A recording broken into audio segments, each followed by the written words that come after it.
नमस्कार, मैं खुशी और आप देख रहे हैं शौर्य न्यूज। आइए नजर डालते हैं दिन भर की बड़ी खबरों पर। केजरीवाल 26 फरवरी को ईडी के सामने पेश होंगे या नहीं, आपने दिया ये जवाब। बॉम्बे हाईकोर्ट ने द इंद्राणी मुखर्जी स्टोरी पर लगाई रोक। रिलीज से पहले सीबीआई को दिखानी होगी डॉक्यू सीरीज। मुंबई इंडियंस की अनोखी गेंदबाज फातिमा की कहानी। पूर्व भारतीय क्रिकेटर वसीम जाफर से है गहरा नाता। जिनके नाम पर जमाबंदी, अब वही बेच सकेंगे जमीन। सरकार ने लागू किया नया नियम। छिनताई और लूट की घटनाओं को लेकर पुलिस ने उठाया बड़ा कदम। बैंक से मोटी रकम निकालने वालों को मिलेगी सुरक्षा। अब खबर विस्तार से। सौरभ भारद्वाज ने आरोप लगाया है कि ये राजनीतिक समन है। आप संबंधित कोई राजनीतिक कदम होता है तो तुरंत ईडी समन जारी करते हैं। अगर एजेंसी को अपनी शर्तों का पालन करना था तो पहले अदालत में क्यों गए। वहीं दिल्ली के मंत्री गोपाल राय ने कहा कि ईडी द्वारा जारी किए गए 7वें काम कानूनी परामर्श के बाद जवाब देंगे। प्रवर्तन निदेशालय ने बृहस्पतिवार को दिल्ली के मुख्यमंत्री को शराब घोटाले के मामले में फिर से समन जारी किया है। एजेंसी ने अरविंद केजरीवाल को 7वां जारी करके 26 फरवरी को पूछताछ के लिए बुलाया है। ईडी के 7वें समन पर दिल्ली के मंत्री गोपाल राय ने कहा कि कानूनी परामर्श के बाद समन का मुख्यमंत्री जवाब देंगे। राजनीतिक समन है। आप गोपाल राय ने कहा कि ईडी द्वारा जारी किए गए 7वें का हम कानूनी परामर्श के बाद जवाब देंगे। वहीं आम आदमी पार्टी के नेता सौरभ भारद्वाज ने आरोप लगाया कि राजनीतिक समन है। आप संबंधित कोई राजनीतिक कदम होता है तो तुरंत ईडी समन जारी करता है। उन्होंने कहा कि अभी 1-2 दिन पहले सुप्रीम कोर्ट ने चंडीगढ़ में चुनाव पर केंद्र सरकार को आईना दिखाया था। हम अदालत का सम्मान करते हैं। सौरभ भारद्वाज ने आगे कहा कि इसके बाद कल रात ही प्रवर्तन निदेशालय यानी ईडी ने अरविंद केजरीवाल को एक और समन जारी किया। इसके पहले प्रवर्तन निदेशालय ने समन को लेकर अदालत का रुख किया और कहा कि अब अदालत इस पर गौर करेगी। हम अदालत का सम्मान करते हैं।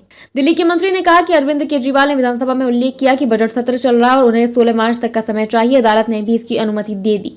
अब फिर से ईडी ने समन जारी किया। सौरभ भारद्वाज ने कहा कि अगर एजेंसी को अपनी शर्तों का पालन करना था तो पहले अदालत में क्यों गए। हम अदालत में नहीं गए लेकिन ईडी गई। नेटफ्लिक्स की docu series the Indrani Mukherjee story buried truth sir से काले बादल छटने का नाम नहीं ले रहे हैं। रिलीज से पहले डॉक्यू सीरीज को लेकर नेटफ्लिक्स को नोटिस जारी कर दिया गया। सीबीआई ने the Indrani Mukherjee story buried truth की स्ट्रीमिंग पर आपत्ति जताई और कोर्ट का दरवाजा खटखटाया। वहीं अब हाल ही में डॉक्यू सीरीज को लेकर सुनवाई हुई। बॉम्बे हाईकोर्ट ने सीबीआई की याचिका पर डॉक्यू सीरीज की स्ट्रीमिंग पर रोक लगा दी है। साथ ही रिलीज से पहले जांच एजेंसी को दिखाने के निर्देश दिए हैं। सीबीआई और नेटफ्लिक्स आमने सामने। मुंबई की चर्चा घटना पर नेटफ्लिक्स ने the Indrani Mukherjee story buried truth शीर्षक से डॉक्यूमेंट्री सीरीज की घोषणा की थी और कुछ दिनों पहले इसका ट्रेलर जारी किया था। शीना बोरा मर्डर केस की जांच फिलहाल सीबीआई के पास है। जांच एजेंसी ने मुंबई की एक अदालत में डॉक्यू सीरीज पर रोक लगाने की मांग को लेकर याचिका दायर की थी, जिसे अदालत ने खारिज कर दिया है। इसके बाद एजेंसी ने बॉम्बे हाईकोर्ट का रुख किया। सीबीआई ने उच्च न्यायालय में कहा कि जब तक शीना बोरा मर्डर केस का निपटारा नहीं हो जाता इस डॉक्यू सीरीज को रिलीज न किया जाए। आखिर सीबीआई ने क्यों लगाई रोक। न्यूज एजेंसी एएनआई के अनुसार मुंबई हाईकोर्ट ने नेटफ्लिक्स से इंद्राणी मुखर्जी पर बनी वेब सीरीज की स्क्रीनिंग रोकने को कहा। सीरीज 23 फरवरी को रिलीज होने वाली थी और हाईकोर्ट ने इसे रोकने के लिए कहा है। अगली सुनवाई गुरुवार यानी 29 फरवरी को होगी। नेटफ्लिक्स को सीबीआई अधिकारियों के लिए विशेष स्क्रीनिंग की व्यवस्था करने के लिए भी कहा गया है। सीबीआई ने कहते हुए आपत्ति जताई थी कि वेब सीरीज मामले की जांच उसके नतीजे और लोगों की धारणा को प्रभावित कर सकती है। पहले भी डॉक्यूमेंट सीरीज पहुंची court. The Indrani Mukherjee story buried truth पहला मामला नहीं है। इससे पहले भी सच्ची घटना पर बनी एक डॉक्यू सीरीज को कोर्ट कचहरी के चक्कर में फंसना पड़ा। बीते साल रिलीज हुई अमेजॉन प्राइम वीडियो की docuseries dancing on the grave को कोर्ट में घसीटा गया था। इस मामले में आपत्ति हत्याकांड के मुख्य आरोपी ने जताई थी, जो जेल में उम्र कैद की सजा काट रहा था।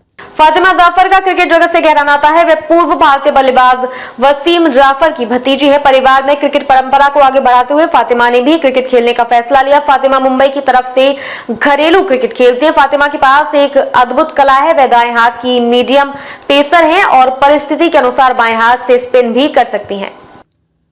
महिला प्रीमियर लीग के दूसरे सीजन का 23 फरवरी शुक्रवार से आगाज होगा। पहला मुकाबला दिल्ली कैपिटल्स और डिफेंडिंग चैंपियन मुंबई इंडियंस के बीच खेला जाएगा। एम चिन्नास्वामी बेंगलुरु में दोनों टीमें आमने सामने होंगी। मैच से पहले मुंबई इंडियंस की अद्भुत गेंदबाज फातिमा जाफर ने अपनी दिलचस्प कहानी बताई। फातिमा जाफर का क्रिकेट जगत से गहरा नाता है। वे पूर्व भारतीय बल्लेबाज वसीम जाफर की भतीजी है। परिवार में क्रिकेट परंपरा को आगे बढ़ाते हुए फातिमा ने भी क्रिकेट खेलने का फैसला लिया। फातिमा मुंबई की तरफ से घरेलू क्रिकेट खेलती है। फातिमा के पास एक अद्भुत कला है। वह दाएं हाथ की मीडियम पेसर है और परिस्थिति के अनुसार बाएं हाथ से स्पिन कर सकती है।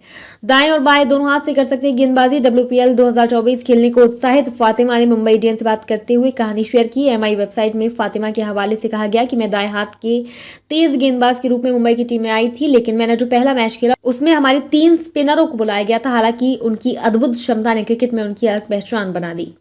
उत्पाद मद्य निषेध एवं निबंधन विभाग ने बक्सर की निबंधन पदाधिकारी और डुमराव के अवर निबंधन पदाधिकारी को पत्र जारी कर आदेश कर दिया है।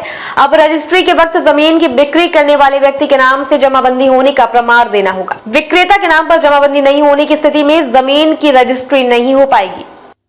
मेरी जमीन किसी और ने बेच दी, किसी ने अपने भाई के हिस्से की जमीन बेच दी तो किसी ने बहन की, किसी ने चाचा की जमीन बेच दी, लेकिन अब ऐसा नहीं होगा। अब जमीन केवल वही आदमी बेच सकेगा जिसके नाम पर जमाबंदी है। रजिस्ट्री का अधिकार केवल उसी का होगा।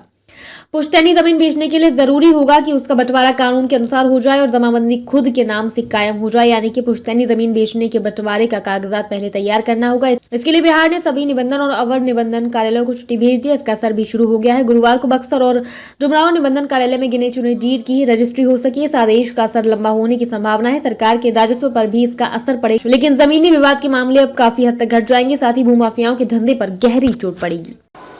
छिनतई और लूट की घटना को देखते हुए पुलिस ने एक बड़ा कदम उठाया है। पुलिस ने सभी बैंकों से आग्रह किया है कि 50,000 से अधिक रकम निकालने वाले ग्राहकों की सूचना पुलिस को दें। उन ग्राहकों को मुफ्त में सुरक्षा के साथ उनके गंतव्य स्थान तक पहुंचाया जाए। साथ ही उन्होंने कहा कि मोटी रकम निकालने वाले ग्राहकों के लिए एक फॉर्म में सुरक्षा संबंधित कॉलम बनाए। छिनतई व लूट की घटना को रोकने को लेकर थानाध्यक्ष सम्राट सिंह ने क्षेत्र की सभी बैंकों से आग्रह किया कि 50,000 से अधिक रकम निकालने वाले ग्राहकों की सूचना पुलिस को दें।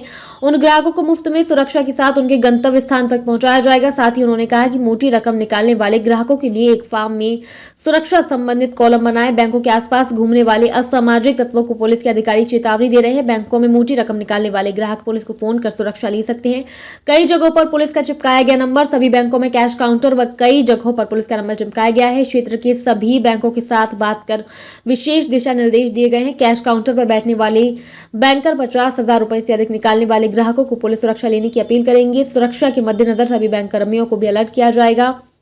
कोई भी संदिग्ध व्यक्ति काउंटर के आसपास बार बार नजर आने पर उनसे पूछताछ कर सुरक्षा कर्मियों के हवाले करेगा। बैंकों में पहले से लगी CCTV को और भी दुरुस्त करने के साथ कई नई CCTV कैमरे लगाए जा रहे हैं। उन्होंने बताया कि विभिन्न बैंक शाखाओं में बिहार पुलिस और होमगार्ड के जवान सुरक्षा में तैनात रहते हैं। अब तक के लिए बस इतना ही। फिर होगी आपसे मुलाकात ऐसी ही दिन भर की बड़ी खबरों के साथ। तब तक के लिए नमस्कार और देखते रहिए शौर्य न्यूज।